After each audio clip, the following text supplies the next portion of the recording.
The 19th century war, the first Anglo-Afghan war, was perhaps the first regime change war in this area. British Empire in 19th century was the most powerful country in the world, and they had to withdraw in humiliation. So for Afghans, that was a remarkable victory. For Afghanistan, they were practically stuck between, on the one side, the Soviet Union, and on the other side, an American-aligned Pakistan. So even though they were a small player, they knew the risks when it was ruled by the monarchy. So they tried to remain neutral. They didn't want to join either of the two blocs. Did the Soviets expect the resistance that they were going to face in Afghanistan? The Mujahedin became the face of Afghanistan's resistance. The collapse of the pro-Soviet regimes in Eastern Europe would begin only after the Soviet withdrawal from Afghanistan.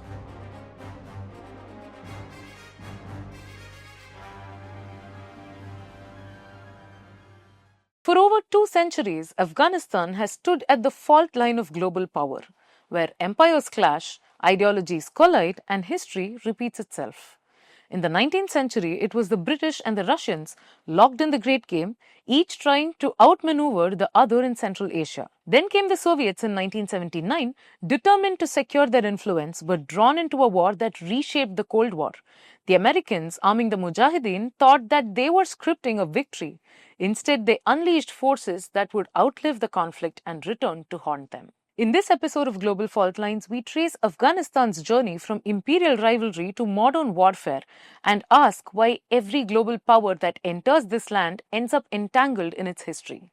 I am Sharmada Venkatasubramanian, and joining us today to discuss all this is Stanley Johnny, the Hindu's international affairs editor. So to begin with, let's start with the 19th century, the Great Game, which was basically the political and diplomatic rivalry between the British and Russian empires for control over Central Asia, right? How did Afghanistan become such a strategic hotspot for both these empires, and how did it get stuck in between this rivalry? So Afghanistan is largely called the graveyard of empires, It's precisely because we have seen great power intervention in Afghanistan in the last 3 centuries. 19th century, the British invaded Afghanistan. 20th century, the Soviets, who were one of the major two powers of the post-World War era, the Soviets would send troops to Afghanistan in 1979 on the Christmas Eve. And then in the 21st century, you will find the Americans doing the same. That was in the name of the US war against terror. And it's interesting that on all 3 occasions, the great powers had to withdraw. The British had to withdraw after 3 years because they sent troops to Afghanistan in 1839. By 42, they had to pull back. And the Soviets stayed there for 10 years, from 1979 to 1989. The Americans stayed there for 20 years. But irrespective of whether you spent 3 years, 10 years, or 20 years, the result was more or less similar, Which means the great power had to pull back. So Afghanistan has a fascinating history. So if you talk about the first Anglo-Afghan war, which is the 1839 to 1842 conflict. Yes, this took place during the Great Game. So Great Game means basically the geopolitical contest between the British Empire and the Russian Empire. So we are talking about 19th century, right? So 19th century Europe, Britain was the most powerful country. There's no doubt about it. But in 19th century, you will also find there were other major powers in the European landscape. In continental Europe, you had the, post-Napoleonic France, and then you had Austro-Hungarians, and you had the Prussians. The Prussians were rising, and then you had the Russian Empire. So the Russians, what they did, Europe was crowded. The Russians were steadily expanding their borders to Central Asia. And interestingly, there was a very interesting quote by Empress, one of the Russian empresses, who said that the only way to defend my country is to expand the borders. So the Russians were expanding their influence to Central Asia. When we talk about Central Asia, see, the meeting point of Central Asia and India, I'm talking about the undivided India, the British India, was Afghanistan. Because, you consider today's Pakistan and then the Indian mainland, which the British thought was the jewel on the crown, Yeah. because their possession of India, their control of India was vital for the British colonial project. And they also saw that the Russians were expanding to Central Asia, because all the Stan countries today, like Kyrgyzstan, Uzbekistan, Kazakhstan, etc., they all fell under the Russian sphere of influence, right? And then the British were worried whether the Russians would invade Afghanistan, Right. or bring Afghanistan also under their sphere of influence. And Russian diplomat had visited Kabul to meet the emir at that time, Dost Muhammad Khan. So the British, Lord Auckland was the Governor General at that time, and the British decided that the best way to prevent such an outcome is to turn Afghanistan into a buffer zone. Right. So then they sent troops to Afghanistan. They sent troops to Afghanistan in 1839. And this was, interestingly, this is a regime change war, because in Afghanistan we have seen a lot of regime changes, right? Yeah. Taliban goes, Hamid Karzai comes, Ashraf Ghani goes, Taliban come back. Yeah. So it's like that. So the 19th century war, the first Anglo-Afghan war, was perhaps the first regime change war in this area, where the British would send troops. So the troops means largely Indian soldiers, commanded by British officers and their camp followers. And they will have to go through the Hindu Kush mountain ranges. We are talking about mid 19th century. Yeah. So, and Afghanistan has a very difficult terrain, right? So they cross the mountain ranges, they reach Kabul, they fight the troops of whatever troops he had, Yeah. Dost Muhammad Khan, and then they bring down the regime. And then they appoint Shah Shuja Durrani, who was a British lackey. He was an Afghan, but he was living in British India. And Shah Shuja Durrani would be brought to Kabul and made the new emir of Afghanistan. Right. So what the British wanted was to get rid of the old regime, which the British thought was reaching out to the Russians, and then get their own regime in place in Kabul, so that they thought that Afghanistan would forever remain a buffer state and Russian influence would be checked. Right. So to answer your question, this is how Afghanistan got stuck between two great powers in the 19th century. Right. And like you just mentioned in our conversation, the Anglo-Afghan War was pivotal at that point of time. So how did that affect Afghanistan's national identity and struggle for sovereignty? Yeah, I mean, Afghanistan is, it was a largely poor country. Yeah. Poor country, society is divided into various tribes and ethnicities. The ruling elite belonged to the Pashtun tribe, right? And then now you have a foreign invasion. Foreign troops are there in Afghanistan. So what happened was that Dost Muhammad Khan lost power, but they did not accept defeat. And Dost Muhammad Khan's son, Akbar Khan, he would raise an army from the tribal warriors, and they would start fighting a guerrilla war against the invading army. Right. And if you look at Afghanistan's topography, it's not favorable for an invading army, right? It is not favorable for an invading army even in the 21st century. Yeah. When the United States was there with their most advanced tech and weapons, even then they failed to stabilize Afghanistan. So then think about 19th century. Yeah.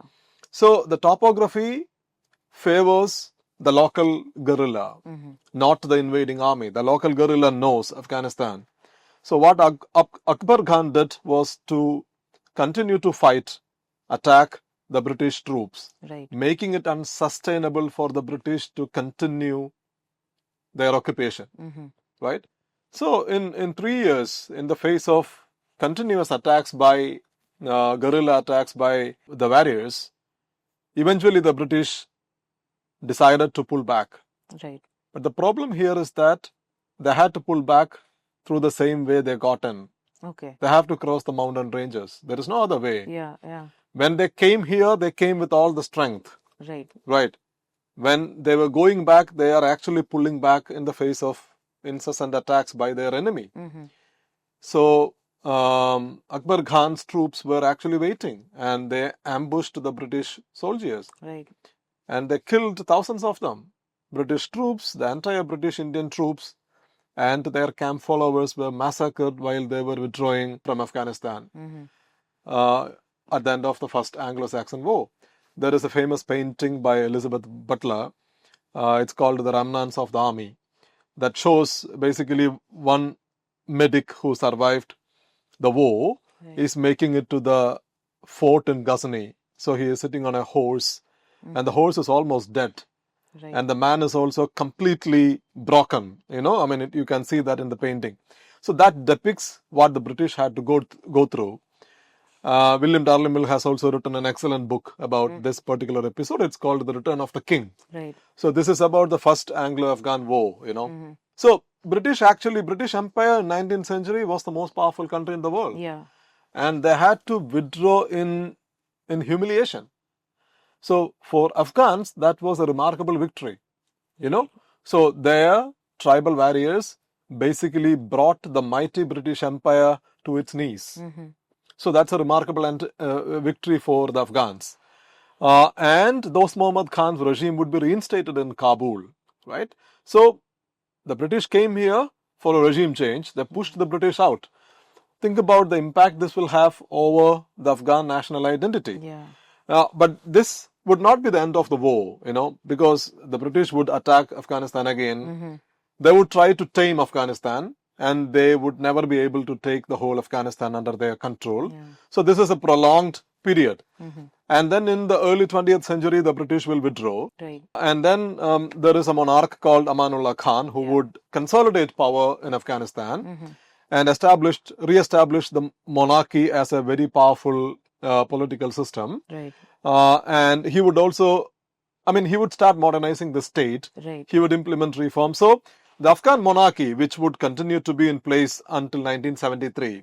So the modern Afghan monarchy was basically established by Amanullah Khan, basically consolidated when Amanullah Khan was the leader. Then in the subsequent years, you will find Afghanistan you will find a stable regime in Afghanistan where the emir will rule over the whole country through his very complex but at the same time delicate relationship with various tribes and ethnicities of the country. Moving on, fast forwarding a few years, during the Cold War, Afghanistan was in a tight position between the US and the USSR. How did it manage the relationship between these two countries, first of all? And what was the situation like during the Cold War? So as I said earlier, the monarchy will continue to be in place until 1970s, right?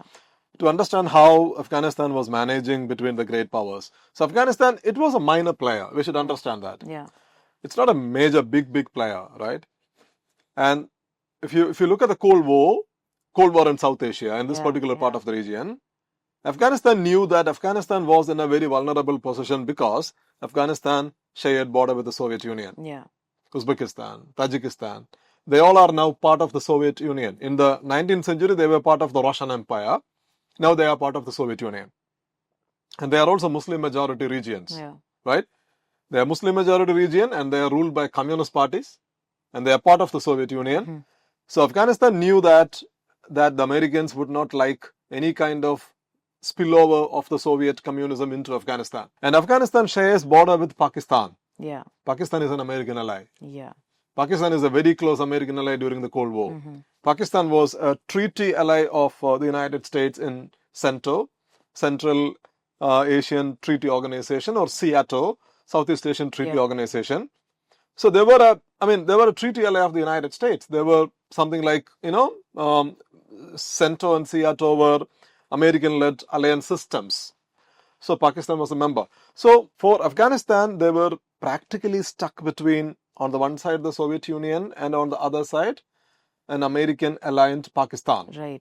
So even though they were a small player, they knew the risks when it was ruled by the monarchy. So they tried to remain neutral. They didn't want to join either of the two blocks. With Pakistan, they also have this long, undemarcated border, which is called the Durand Line, which Pakistan recognizes as the border, which is the colonial era border drawn by the British. But Afghans never recognized the border. Because if you look at it from Afghans' point of view, the vast tribal belt of Pakistan belongs to Afghanistan. Right. So it was the British that put the tribal belt in, British at that time put it as part of the British India and then Pakistan. So Afghans don't recognize the Durand line, right? So they have a border issue with Pakistan. Pakistan was closely aligned with the United States, and on the other side you have the Soviet Union. So the Afghans were very careful not to join either of the two blocs. Right. Even if you look at Afghanistan's policy towards India, so Pakistan is a brotherly Muslim country, quote unquote, right? But still, when India and Pakistan had conflicts, Afghanistan was very careful not to take any position or not to antagonize India. Right. Despite their geographical closeness, proximity with Pakistan. So they always try to maintain that neutrality. But the balance flips in 1973. Right. It flips when Dawood Khan was, he was a powerful man in the court of King Zahir Shah. And he was also related to the king. Right. When the king was out of the country, Dawood Khan will orchestrate a coup and he will capture power in 1973 and he will declare Afghanistan to be a republic. Right. And he will be the first president of Afghanistan. Right. So Dawood Khan was a left-leaning guy and whose political capital came from, at that time, PDPA. PDPA is a different party, People's Democratic Party of Afghanistan. But PDPA is a communist party. Okay. So PDPA also, see, the communists don't like kings, right? Yeah. So PDPA also supported the coup when Dawood Khan orchestrated the coup. So the muzzle, the people's muzzle for Dawood Khan's coup came from the support he enjoyed in the street. Right. That was actually a breaking moment or a paradigm shift for Afghanistan. It has remained more or less under monarchical rule for hundreds of years. Yeah. And now it is suddenly a republic. And Dawood Khan wanted to establish better ties with the Soviet Union, closer ties with India. He came to India when he was the president.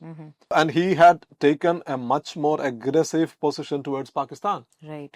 The relationship between Afghanistan and Pakistan faced severe challenges when Dawood Khan was the president. Right. The relationship with the American ally was under test. Yeah. And he wanted to build better ties with the Soviets and India. Right.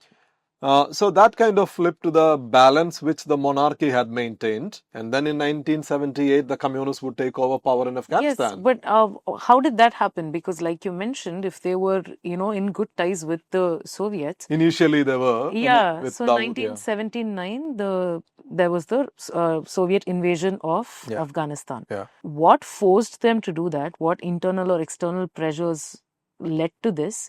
And because that was a drastic step, so how did that affect the political climate in Afghanistan as well? So the Soviet intervention happens in 1979. Yeah. A year earlier, Afghanistan becomes a communist-ruled country in 1978. Right. Because the PDPA, see, as I said earlier, PDPA was backing Dawood Khan earlier. But PDPA had its own ambitions. Right. It's a communist party, People's Democratic Party of Afghanistan. They wanted to capture power in Kabul. Dawood Khan wanted to keep power with himself because he thought that he is the great modernizer of Afghanistan. He led Afghanistan from monarchy to republicanism. Now he is the president and it's his job to modernize the country. But PDPA wanted to capture power, right? So what they will do is that they would orchestrate a coup in 1978, which was a bloody coup. Yeah. They would assassinate Dawood Khan. Right. And then capture power in their hands. And one PDPA leader, Nur Muhammad Taraki, will become the president of Afghanistan. Right. 1978. So this was another watershed moment in Afghanistan's post-war history. Because PDPA, if you look at PDPA was not, unlike communist parties in other parts, at that point of time, PDPA was a fractious organization. Right. There were two factions in PDPA. One is Parcham and the other is Khalq. Right. So of the two factions, Parcham was close to the Soviet Union. Okay. And Parcham leader was Babra Karmal. Khalq Yes, they were communist, but they had some issues with the Soviet Union. Right. And Taraki, who is now the president of Afghanistan, who orchestrated the coup, is a Khalq leader. Right. But then it's very interesting. It's complex, but at the same time, it's very interesting. Even within Khalq, there were two factions. Okay. Okay. So the PDPA is divided into two, Parcham and Khalq. Yeah. And within Khalq, there were two factions. Right. Now, Taraki is in power. Taraki's deputy, Hafizullah Amin, he did not like Taraki's authority. Right. Okay. So, what Hafizullah Amin did a few months after Taraki came to power, Hafizullah Amin will orchestrate an intra-party coup. Okay. And then he will capture power. And then he would become the president. Was so, you that see the how. Same political ideology? Or Yeah, more or less. Also? More or less, it's within the same party. Right. Within the same faction. I mean, they say that they followed the same political ideology, but so it was more or less power struggle between the leaders, right? See, Zahir Shah was the king. Zahir Shah was toppled by Dawood Khan. Dawood Khan became the first president of Afghanistan. Yeah. Dawood Khan was assassinated and toppled by Taraki. Yeah. Now PDPA is in power. And Taraki was toppled by Hafizullah Amin. Right. And now Hafizullah Amin is in power. Right. So this is how Afghanistan has changed in a matter of, let's say, 1973 to 1978. Just 5 years. Yeah. Drastic changes. The Soviets were watching. The Americans were watching. Because, you look at, for the Americans, this is the Cold War era, right? The Americans and the Soviets were fighting for influence. Yeah. And 1978-79 were particularly not very good for the Americans. I mean, generally 1970s. In 1975, they had to pull back from Vietnam. It was a humiliating exit. Yeah. In 1971, Pakistan suffered a humiliating defeat here at the hands of India. Yeah. And India had very close ties with the Soviet Union. And Pakistan was a close American ally. So the United States thought that its influence is shrinking in Asia. In Southeast Asia, in Vietnam, and in South Asia, in the Indian subcontinent, and then in Afghanistan, the communists came to power. Right. So it is a Muslim majority country where the PDPA is now in charge, right? So the Americans were worried. So the Soviets were watching because a communist party is in power, but a lot of internal scuffle is going on within the PDPA. Right. So when Hafizullah Amin became the president, the Soviets were not particularly happy with him. One thing, he belonged to the Khalq faction. And then secondly, Amin, apparently there were reports that Amin was open to at least bettering his relationship with the United States. Right. So he wanted to reach out to the Americans. Okay. Amin. Okay. The Soviets were not happy with that. They were suspicious, Yeah. right? So what the Soviets would do on the Christmas Eve of, as I said earlier, 1979, roughly a year after the PDPA came to power in Afghanistan, they would send troops across the border. Right. I mean, the border is the Soviet Union, right? Yeah. They would send troops across the border. They would attack the presidential palace, and Hafizullah Amin would be toppled. Right. And Babra Karmal would be appointed as the president. See, Karmal is from Parcham. Parcham is close to Moscow. Right. So the Moscow aligned faction of the PDPA is now in power in Kabul. Right. Which means the Soviets they are now confident that they have Afghanistan under their control. They have their man in the Arg. Arg is the presidential palace. They have their man in the Arg, and they have their troops on the ground, the Soviet troops. So this is why the Soviets sent the troops. But imagine the impact this will have on the United States thinking. Yeah. Because, as I said earlier, the Americans were already worried. Because Afghanistan became a communist-ruled country. And now Soviet troops are there in Afghanistan. So when the Americans looked at it, they were clearly rattled. They thought that, yes, the Soviet communism is now expanding across Central Asia to South Asia. So this led to some kind of a flashpoint between the two great powers. Right. But did the Soviets expect the resistance that they were going to face in Afghanistan? Because like we all know, the Mujahedin became the face of Afghanistan's resistance. So did they expect that first of all? And what can you tell about the group to start with? No, they didn't. I don't think that the Soviets expected the kind of resistance they would face. Right. On the contrary, the Soviets may have thought that they could stabilize Afghanistan pretty easily. Right. They thought that the PDPA was in charge. Karmal was a charismatic leader. He indeed was. And PDPA had introduced a lot of reforms, Right. Land reforms, educational reforms. They made it mandatory for girls to go to school and do, higher education, which is exactly opposite to what's happening in Afghanistan in 2025, where young children are not allowed to go to school and colleges, or women are banned from joining workforce. So they had introduced reforms, right? And so the Soviets thought that the PDPA government was popular and Soviet troops only had to back it up. Right. But as I said earlier, 3 regional powers were rattled by these developments. One is, of course, the United States, because the Americans thought that Soviets were expanding their influence towards Pakistan. Pakistan is right across the border. General Zia-ul-Haq was there in power in Pakistan. Zia was a zealot, right? He followed Islamist policies, and he was a die-hard anti-communist, Right. a very close ally of the United States. And Zia saw the PDPA consolidating power as a threat. Right. Or Zia saw the Soviet intervention as a major threat. And then the third country that got rattled was Saudi Arabia. Right. Because Saudi Arabia saw that communism expanding to, or revolutionary communism expanding to an Islamic country, and if it can happen to Afghanistan, which is a largely conservative Muslim majority country, it can happen to any country. Yeah. If they can come to Kabul, they can come to the Gulf. Yeah. So the Soviets were also worried about this development. So you see, there was a convergence of interest between the United States, the Soviet Union, and Pakistan. So they all come together. So Pakistan offered land because Pakistan is a neighboring country. The border is porous, the Durand line, right?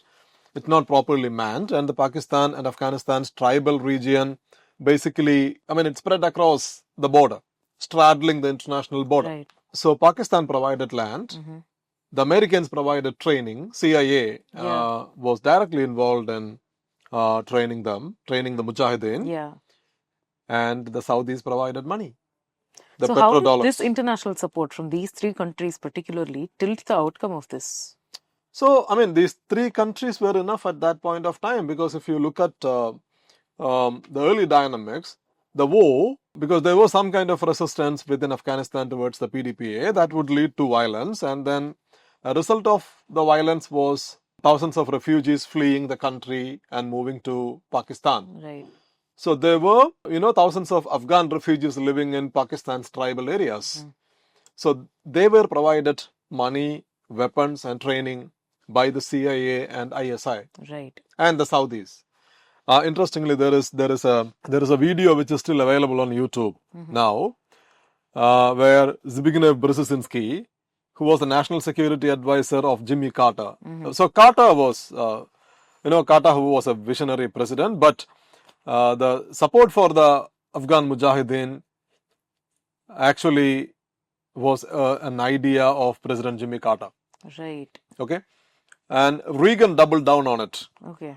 So this video, you can see that Carter's national security advisor, Brzezinski, who was also seen as a foreign policy wizard in the US foreign policy establishment.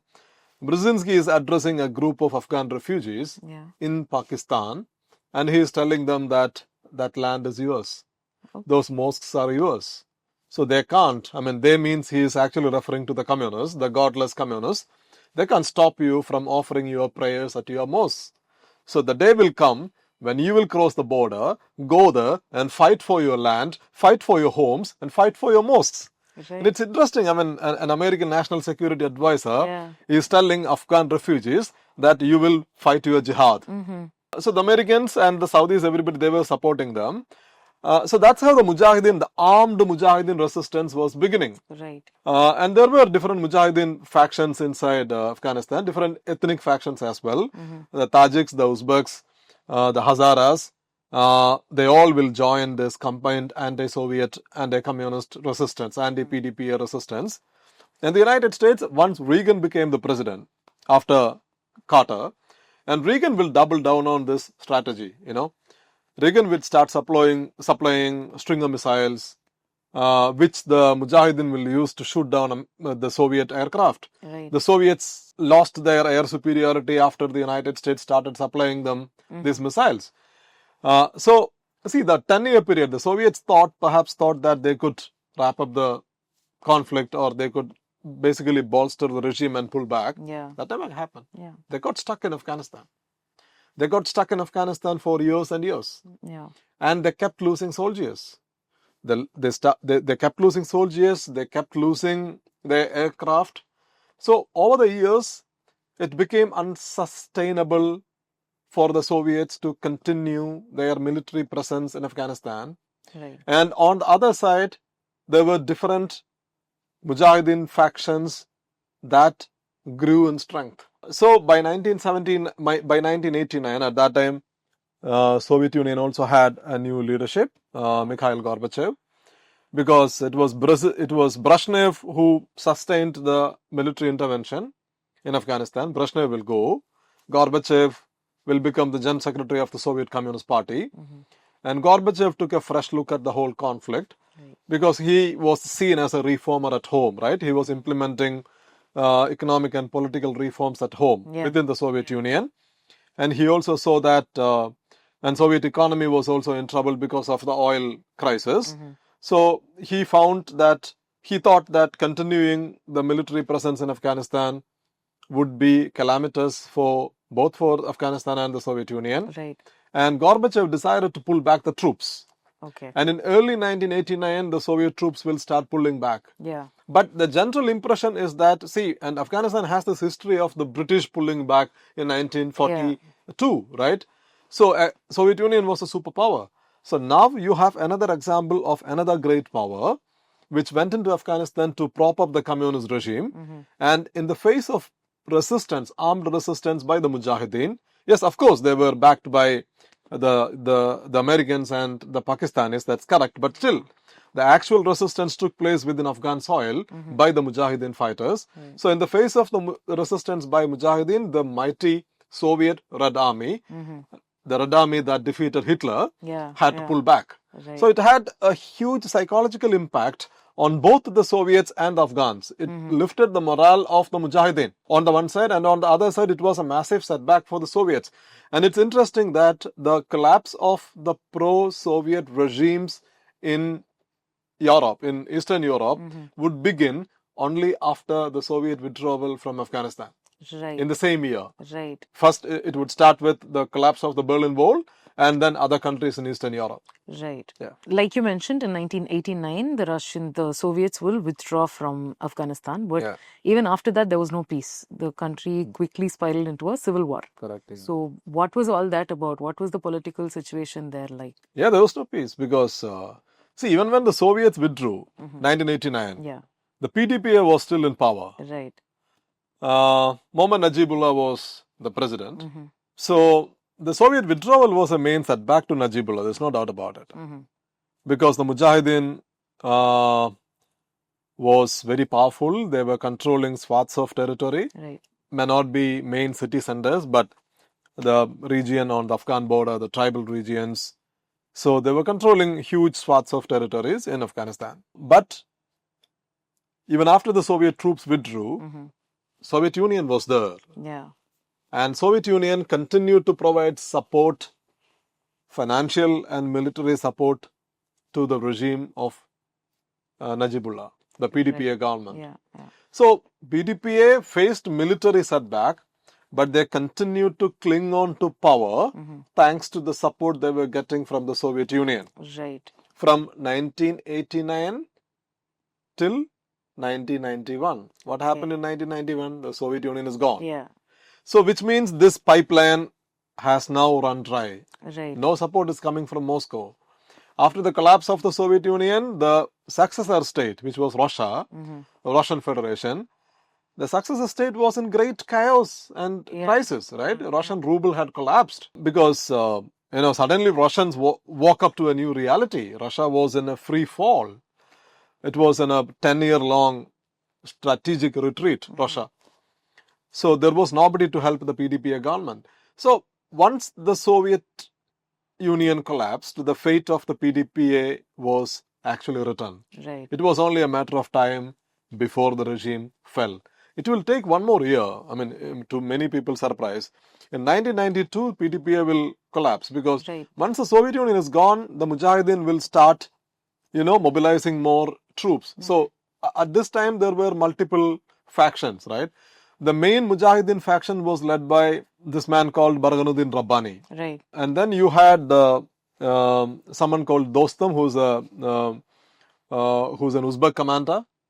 And you had Hazaras. That was another commander, another group. Hazara militias were there. Hazaras were Shias. So they all started attacking the government from different parts of Afghanistan. Right. And then eventually, the government collapses. India had very good ties with the PDPA government. So India wanted to evacuate Mohammad Najibullah, and India had sent a plane to Kabul airport. Right. Ambassador Bhadrakumar, who was at that time working in the MEA, had written about this. An Indian plane was waiting for Najibullah on the tarmac of the Kabul airport. Right. And Najibullah he left the Arg, the presidential palace. He was on the way to the airport, but he was stopped by the Mujahedin midway. Okay. And they said that, no, you can't leave the country. Right. Because you are the face of the PDPA. You are the evil embodiment. Right. So you can't leave the country. So he had to go back. So when he went back, he couldn't make it to the Arg, because the presidential palace was already taken over by another faction of the Mujahedin. Yeah. So Najibullah was stuck in between. Right. So what he did was to take refuge at the UN compound in Kabul. Okay. And he got stuck there for 4 more years. Right. Until his death. Right. And he died a violent death. So this is the story of PDPA. So Afghanistan, we were talking about the violent phase, right? Yeah. So the PDPA government, they continued to cling on to power as long as Soviet Union was there. Once Soviet Union was gone, the PDPA government collapsed in 1992. And then Mujahedin will come to power. Right. Burhanuddin Rabbani will become the president. So this is when Afghanistan becomes an Islamic republic. Right. So until then, it was the Democratic Republic of Afghanistan, I think, DRA, under PDPA.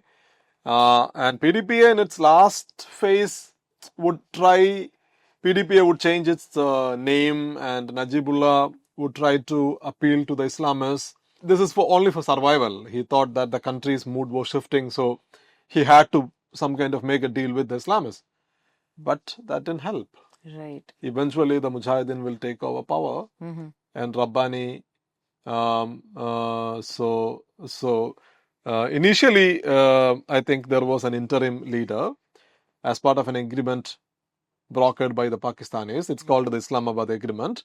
But then Burhanuddin Rabbani will become the president. Right. And Ahmad Shah Massoud was his right-hand man. Ahmad Shah Massoud he's the legendary Tajik warlord, who's also called the Lion of Panjshir. So Massoud will become the defense minister and Rabbani will become the president. Right. But even that won't bring peace to Afghanistan. So before I let you go today, one last thing. In the 1990s, while the civil war was still continuing, another crucial force emerged, which was the Taliban. Yeah. Of course, we're going to discuss in detail about the Taliban in the next episode, but just to touch upon it, how did this group emerge in the first place? And at that point, with that political situation in Afghanistan, how was it perceived? Was it considered a stabilizing force, or was it just considered another faction in like an already... So, much has been written about the Taliban already. There is a very interesting book by, I think the author's name is Ahmad Rashid. Right. It's called The Taliban. Okay. And this book was written, I think, in early 2000s. The first edition was out in early 2000s. It is an authentic study of the rise of the Taliban. Right. And we have also written a book. It's The Comrades and the Mullahs. Yeah. I have written it with our colleague Anand Krishnan, Right. who was our Beijing correspondent, in which we basically trace the roots and ideology of the Taliban Right. and its return to power. Right. So we were talking about the early 1990s. Mujahedin comes to power in 1992. So the problem is that as long as the Mujahedin were fighting the Soviets, they were united by their common enemy, common cause. And once the Soviets were out of the country, and once the PDPA fell, the Mujahideen started splintering. And the ethnic and the tribal fault lines among the alliance, the anti-communist alliance, started emerging. Right. Started emerging to the surface. So you could see cracks appearing in the Mujahideen alliance. Afghanistan is a very diverse country.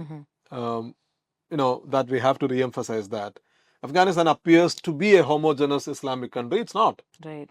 Okay, its majority is mostly Muslim, but ethnically it's very diverse.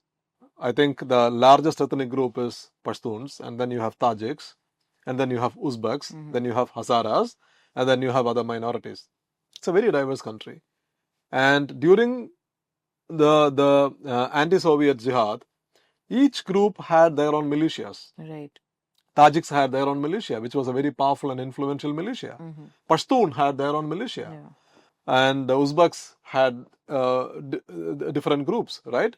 So what happened once the communist government collapsed, all these militia started fighting against each other. Right. And the group that captured power was the Tajik groups. Right. Because Burhanuddin Rabbani, as well as his defense minister, Masood, both of them are from the Tajik community. And that was a shift in Afghanistan's history, because throughout the history, the Pashtuns dominated politics in Kabul. Yeah. Now Tajiks are powerful, and which was not acceptable for the Pashtuns.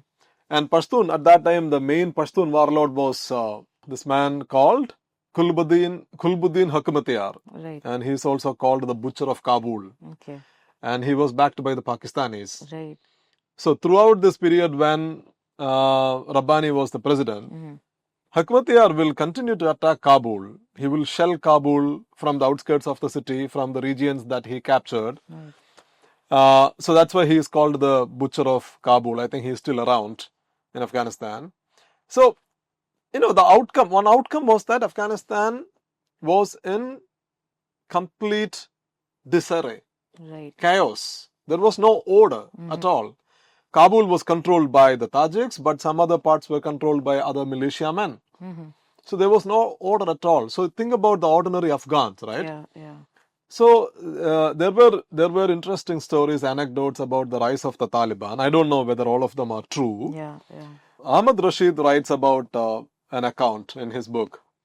It's that in Kandahar. So Taliban means students. Yeah. Talib is a student. Taliban is plural. I mean madrasa students. In Kandahar, there were in all these cities there were warlords, and they had their own men who controlled their fiefdoms, and it's their rule. And overall, it's anarchy. So locally, it's the rule of the local warlord. So one warlord had taken a young girl into captivity and was abusing her. Right. There was nobody to ask him, right?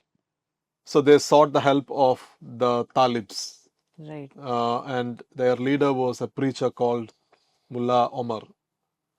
So Mullah Omar will lead a gang of Talibs and raid the compound of the warlord, kill him, free the girl, and they will kill him and hang his body from the barrels of a tank and drive the tank across Kandahar, Right. showing the people that what they had done. So this was this was the beginning of the rise of the Taliban. So what the Taliban offered was order. And they were also religiously disciplined and motivated. So they have their own ideological version, right? Which we can discuss in detail in the next episode. Yeah. So they have their own ideological version and they have their own interpretation of Islam. They were highly motivated by this particular version of Islam. They started projecting themselves under Mullah Omar. They started projecting themselves as a new force, and they were Pashtun. Right. And Pashtuns are the majority in Afghanistan. Gulbuddin Hukmatiyar was also Pashtun, but he was not able to capture the momentum. He kept attacking Kabul and only turning himself into a villain. Yeah. Right? Whereas here in Kandahar, the Taliban projected themselves as a new force that can establish order. And the Pakistanis would notice this change. Yeah. And they would start supporting the Taliban from the very beginning, in the early 1990s. So Taliban emerged out of the chaos that Afghanistan was in during the civil war period, during the Mujahedin civil war period. And they would first capture Kandahar, and then they will expand their influence to other parts of the country, to the east, Nangarhar, and then to Kabul, and then to other central districts. They won't be able to capture the north, but in the rest of Afghanistan, they would establish their control by 1996. Right. So basically, what the Taliban did was to exploit the anarchy and chaos in Afghanistan during the Mujahideen period, and they got external support from Pakistan, and they were all driven by their religious ideology and commitment and discipline, and they wanted to capture power and turn Afghanistan into a pure Islamic emirate, pure, quote unquote. Yeah. And that's what they did in 1996. Right. I think, like you mentioned, we're going to discuss more in detail about Taliban and their rule and all that in the next episode. Yeah. But that's it for this episode. Thank you so much for joining us. Thank you. Thank you very much. By the early 2000s, Afghanistan has seen empires fall, revolutions collapse, and promises of peace turn to ruin. Each intervention left behind new fractures. Out of that chaos rose the Taliban, claiming to restore order, but plunging the country into deeper isolation. In the next episode of Global Faultlines, we examine the Taliban's first rule, how they emerged from the chaos of the civil war, reshaped Afghan society, and altered the country's relationship with the world.